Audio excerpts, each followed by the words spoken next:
Sopir dapat kredit 400 juta.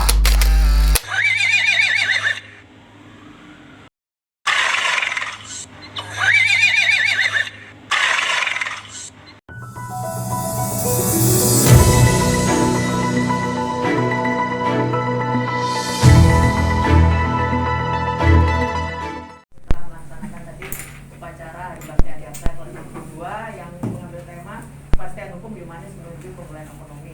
Dan pada pagi hari ini kami bersaja. Kasus dugaan korupsi BBR Kota Kediri hingga kini masih berkutat di karyawan paling bawah, yakni Account Officer atau AO atau sales lapangan.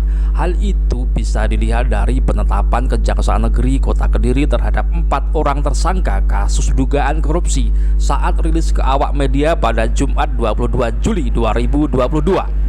4 tersangka itu adalah 2 debitur yaitu ES, CA, dan 2 AO yaitu YS dan AM.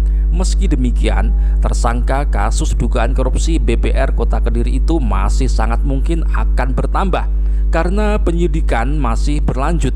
Hal itu disampaikan oleh Nurngali, sarjana hukum, Kasipitsus Kejari Kota Kediri saat rilis bersama Kajari Noviva Muzairah Rauf, sarjana hukum, Kasih Intel Hari Rahmat, dan sejumlah pejabat lain usai upacara hari ulang tahun Adiaksa di kantor Kejari Kota Kediri.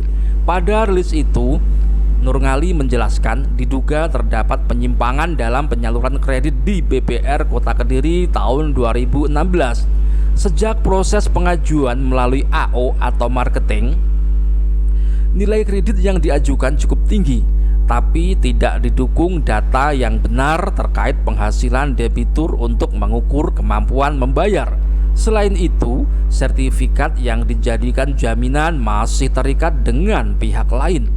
Pada kredit di BBR Kota Kediri itu, CA mendapatkan kredit 600 juta dan ES 400 juta.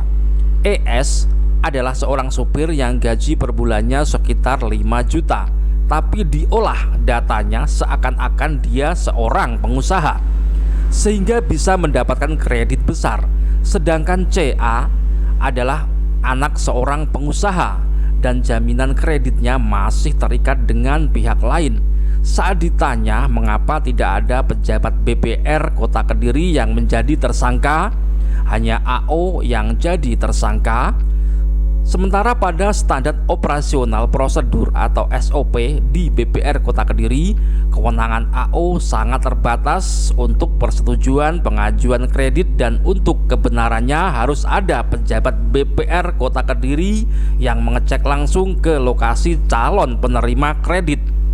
Menanggapi pertanyaan itu, Nurngali membenarkan bahwa untuk kredit di atas 50 juta harus atas persetujuan pengawas. Karena itu, tidak menutup kemungkinan akan ada tersangka baru. Penyidikan ini atas nama ada 2 kasus ya, kasus BPNT dan kasus BPR.